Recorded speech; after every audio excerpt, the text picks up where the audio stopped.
Hey guys, thanks for joining us again today. Today we're gonna make a watercolor skyline. It's gonna be awesome.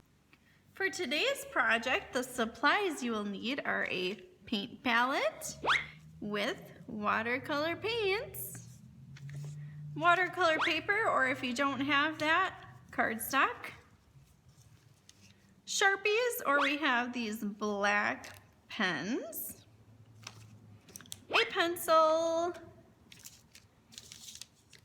a ruler, a cup full of water, a rag or paper towel, and paintbrushes.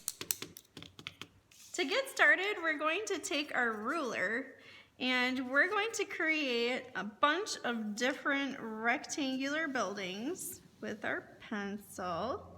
So create some straight lines. You can have them varying widths and heights.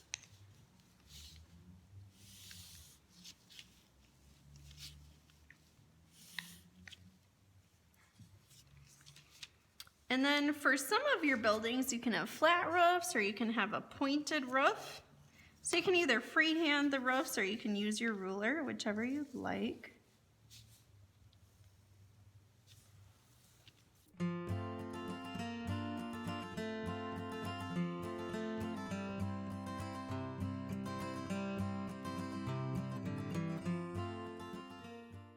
Once you've put roofs on your buildings, you can add details to your buildings. So think of all sorts of architectural elements that are on buildings. You can even, with the help of a parent, go on Google and look up architectural elements of skyscrapers, and you can come up with some pretty cool stuff. You can even make up your own details.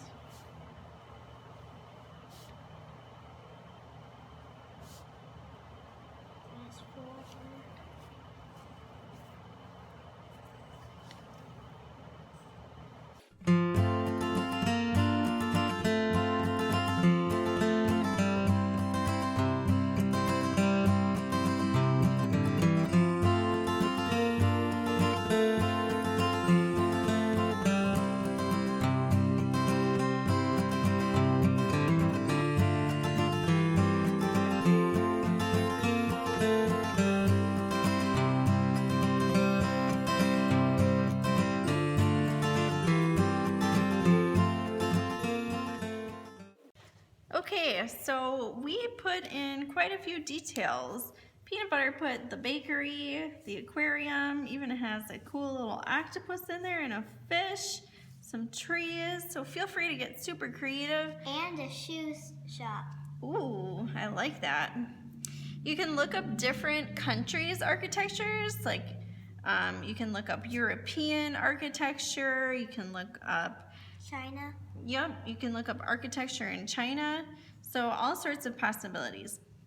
Now we're gonna go over with, you can use a Sharpie or one of these ink pens and go over your details. If you want to make your buildings look a little more three-dimensional, you can just have a line going out at an angle and then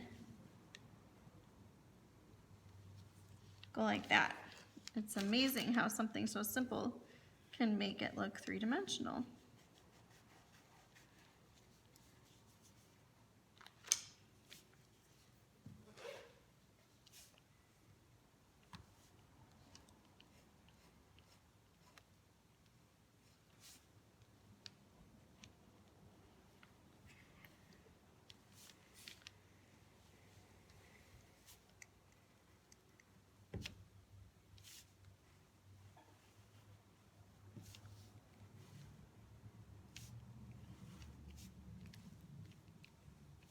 I don't know about you, but my hand hurts after filling in all those details, huh?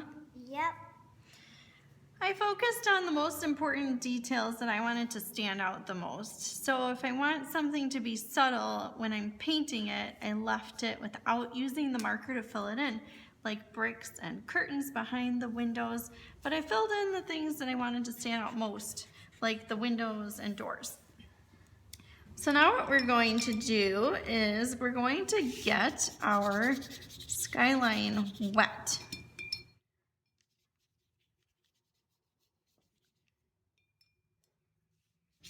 If you're using the watercolor concentrate, you'll want to make sure that you water down the paint before using it.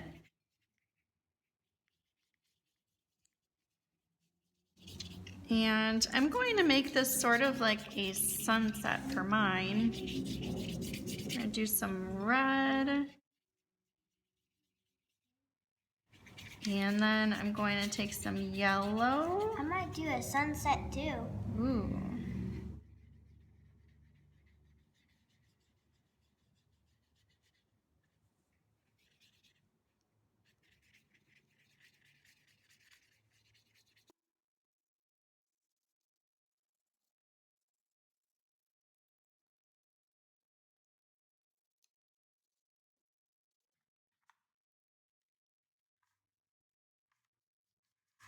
If you find that your colors are a little too bright for your taste, you can take a rag or a paper towel and soak up some of the paint, or you can add more water to it.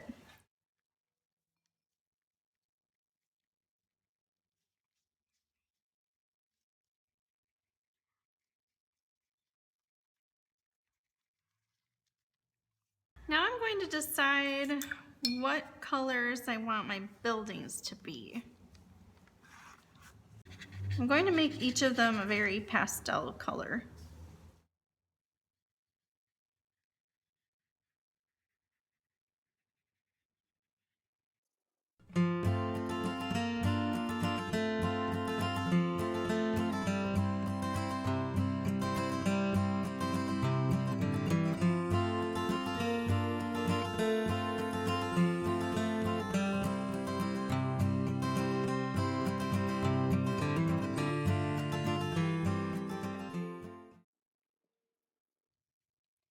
And for your sky, if you would like parts of it to look like there's light breaking through or clouds in the sky, what you can do is take your paintbrush with just some water and get it wet in a spot, and then take a rag or a paper towel and soak up that area, and it'll make it look lighter.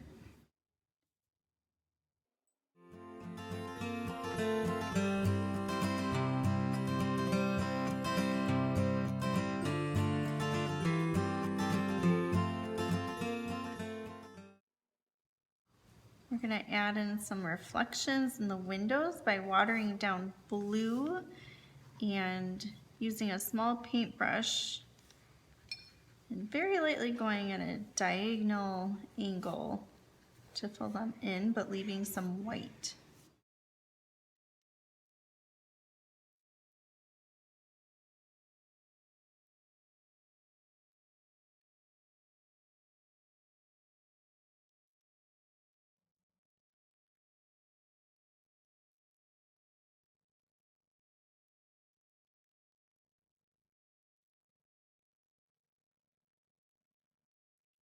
If you want to give some extra dimension to your buildings, you can make one side darker where there would be a shadow and one side lighter where light would be shining down.